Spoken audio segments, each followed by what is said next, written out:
Bonjour tout le monde. Alors aujourd'hui c'est un tuto sur la fabrication des masques. Alors croyez-moi si vous voulez, depuis 4 5 ans que je scrape, je ne savais pas faire les masques, je me suis pas trop penchée sur la question. Donc du coup j'ai découvert ça, je suis encore en pleine phase de découverte, parce qu'il n'y en a pas des masses, des tutos là-dessus. Donc voilà, on va faire ça ensemble. Le principe est assez simple, alors attention, hein, en aucun cas je vais vous apprendre comment on fait les masques, je vais juste vous montrer comment moi je les fais. Ah, il y a une nuance, hein.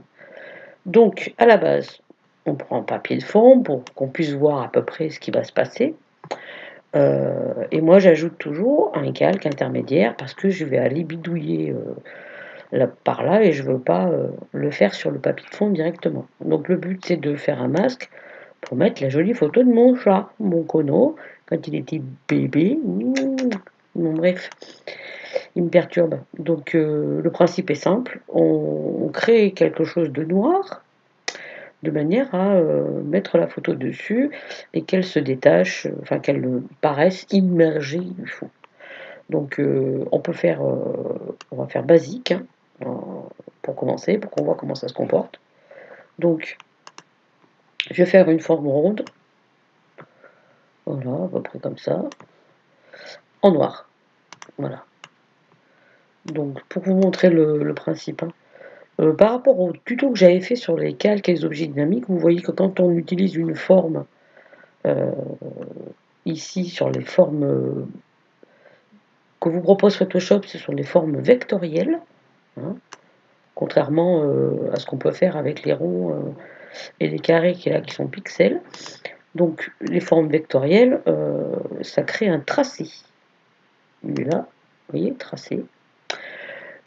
Et surtout, ça le met en objet dynamique, chose que je déteste.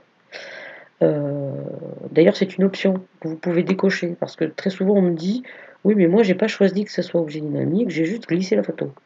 Dans ce cas-là, ça veut dire que vous avez ici dans édition, préférence, interface générale, je pense.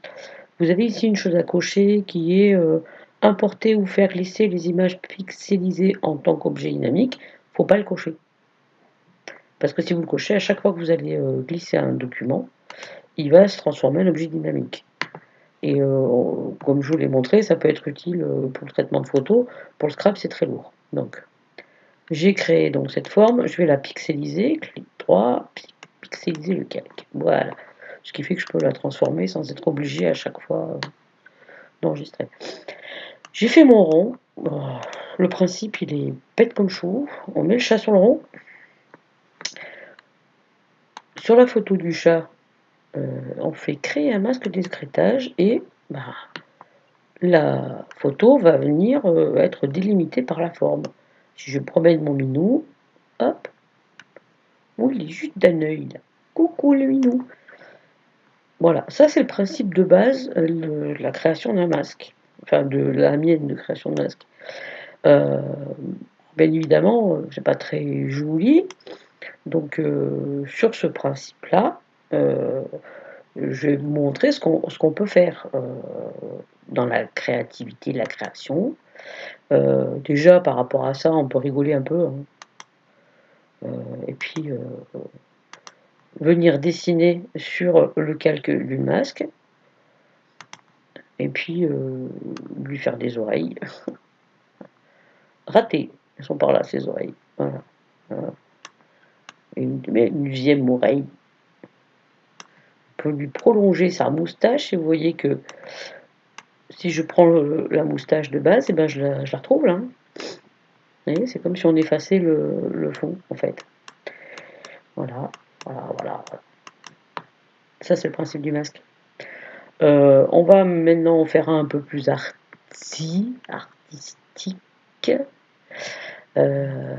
Et puis, je en profiterai pour vous dire quand même que c'est basique. Il va falloir nuancer tout ça, faire en sorte que ce soit joli. Déjà, là, vous avez vu, j'ai appliqué un aplat noir noir, sans nuance, sans rien. Ça peut être un effet voulu, mais c'est quand même mieux quand c'est un petit peu dreamy. Euh, bah, je peux vous montrer directement, hein. Je prends un pinceau un peu plus aérien. Il faut savoir que sur votre Photoshop, vous avez tout un tas de pinceaux qui sont standards. Vous pouvez en télécharger plein d'autres. On verra le tuto sur les pinceaux, sur les formes et les brushes surtout. Je prends donc un pinceau. Moi, le mien, j'aime bien celui-là parce qu'il est très aérien. Et je vais venir sur le calque du masque, toujours, ben, rajouter un peu de noir, comme je veux. Et c'est à partir de là qu'on commence à créer. Quand on commence à se lancer, à faire des essais de peinture directement dessus, la photo, on peut la déménager comme on veut. Vous voyez que le fait d'avoir fait cette zone plus floue, plus aérien, ça fait un effet plus fondu. C'est quand même plus sympa, hein. Moi, je vous avais montré ça pour le principe de base, mais bien évidemment, on évite de faire des masques avec des formes comme ça. Du coup, je vais vous montrer, bon, on va en faire un ensemble. Bisous Moucha. Hop, on va reprendre un papier de fond. Cette fois-ci, le jeu consiste à insérer cette photo. Magnifique photo de Rock'n'Roll Photographie. C'est toujours la petite Bella. C'est une photo qui est vraiment magnifique. Donc je l'ai agrandie. Voilà. Et je vais en profiter pour vous parler un petit peu de forme et de proportions léger. Donc je veux incorporer cette photo sur ce fond de manière à ce soit un peu intéressant. Donc comme on a vu, je peux peindre directement dessus. C'est ce que je vais faire. Donc je vais enlever la photo, hein. Je me rappelle à peu près de comment. Cette fois-ci, je prends pas du tout de forme ni de pinceau dur. Ce qu'on appelle un pinceau dur, c'est un pinceau qui n'est pas flou, qui n'est pas aérien. Voilà, ça c'est des pinceaux durs en général.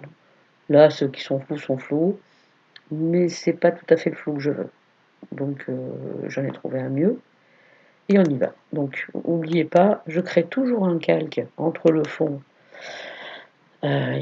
pour pouvoir bidouiller dessus et recommencer si ça ne me convient pas. Et on y va. Donc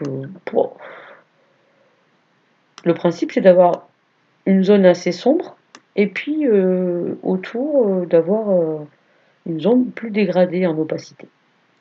On va faire un truc un peu comme ça. Voilà. Et puis il faut mettre.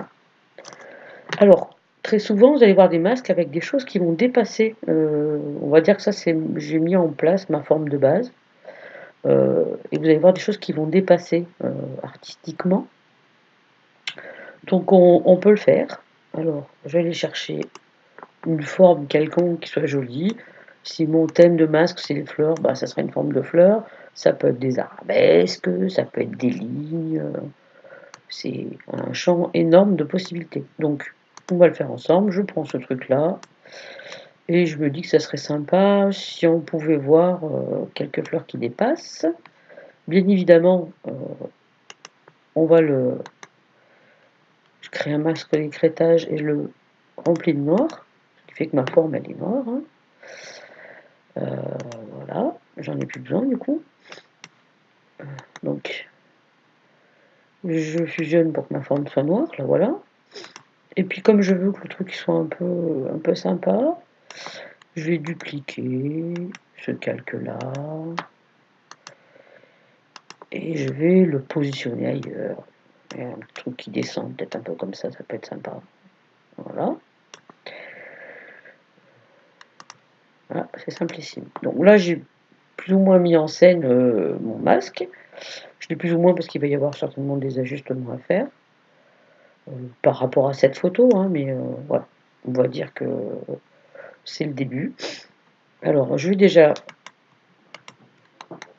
fusionner ces deux formes. Et comme on a vu tout à l'heure, si c'est trop brut et trop dur la découpe, ça n'a pas un effet très heureux. Donc, petite astuce, comment faire pour rendre ça moins black. Donc, il y a plusieurs méthodes, on peut combiner les deux. Bah, la méthode, c'est d'aller l'opacifier ici, là. Diminuer pardon, l'opacité. Pam, pam. Hop, on n'en voit plus, tellement diminué qu'elle s'est barrée. mais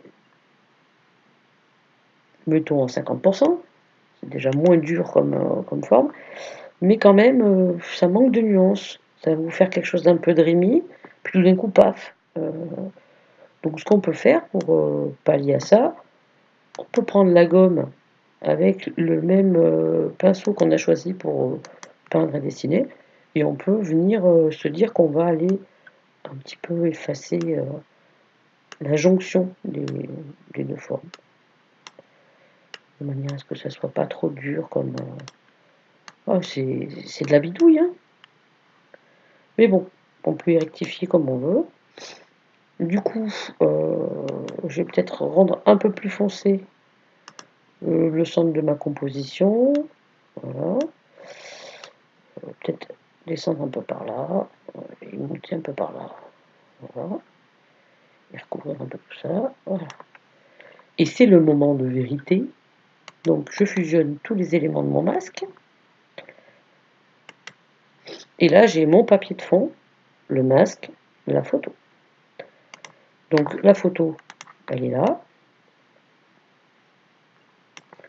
Je fais clic droit, créer un masque d'écrêtage. Et ma photo se décompose sur le fond. À partir de là, on peut venir modifier ce qui ne convient pas, repositionner. Moi, j'ai bien envie que l'herbe, vous voyez en bas là, elle semble venir de devant. Positionner ça. Si la photo est pas assez grande, soit vous changez la dimension du masque, soit vous peignez autour de la photo, de manière à recouvrir là ce qui manque. Et donc on peut se dire que la photo est pas assez grande, donc on va aller prendre le masque, et je vais le positionner, je vais le diminuer. Voilà, par exemple, comme ça. Alors ce qui est bien, c'est que comme on est maître de sa création, ben, si on se dit ah, j'aimerais bien avoir un peu plus de détails de la photo ici en bas, ou faire en sorte que ça finisse pas en noir ici, bah, qu'à cela ne tienne, hein. On reprend le pinceau qui va bien, on fait peut-être un peu moins grand parce que sinon je vais... Et puis on va aller peindre directement sur la forme toujours, pour découvrir un peu, vous voyez, je fait trop petit, pour aller découvrir les détails qu'on veut ajouter. Ça c'est parce que je fais un masque autour de cette photo là, hein. Voilà. Si je veux modifier, et pareil pour là,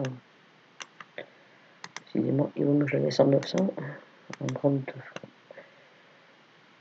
Et plus on va peindre, vous voyez, plus on va découvrir la photo. Pas forcément ce qu'on veut, mais ça peut faire un effet, vous voyez. C'est marrant parce qu'on dirait que... Ah, c'est pas bête ça, j'aime bien. Ce qui est génial avec Photoshop, c'est qu'on est toujours en train de découvrir des trucs. C'est marrant ça, on dirait que la photo, elle à moitié incrustée là. Voilà le principe des masques. C'est pas cool? Alors voilà le masque à quoi il ressemble, hein, une fois qu'il n'y a plus la photo. On peut venir se dire qu'il n'est pas très présentable si on veut le vendre. Euh, donc on va l'arranger un peu ici, là. Plus ça va être léger, plus on va voir le détail de la forme dessous, vous voyez. Ici on la voit bien. Ça peut faire un effet sympathique. Voilà. Ben, c'était un petit tuto rapide sur comment faire les masques. Ça vous ouvre tout un tas de possibilités, hein. Vous pouvez imaginer de faire ben, ce que vous voulez avec ça. C'est génial. Vous voyez, on peut créer quelque chose d'un peu curieux. Voilà. On positionne la photo, puis on va se dire tiens, on va peut-être pouvoir même en mettre une autre. Essayons. Mon minou, qu'est-ce que tu fais là? Tu veux aller avec la petite fille sur la photo? Oh bah oui, il veut. Hop, on va essayer. Onikashi. On peut aller carrément faire de l'art. Le minou, il est à côté de la petite fille. Voilà.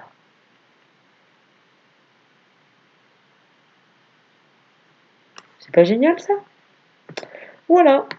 Et ben, merci beaucoup et à très très vite pour un tuto, soit pour la fabrication de pages ou alors le traitement du noir et blanc. À voir. Si vous avez des suggestions de tutoriels, n'hésitez pas à me le dire. Là, je suis en train de meubler parce que j'arrive pas à finir, hein. Donc ça y est, j'ai trouvé le bouton. À très bientôt. Au revoir.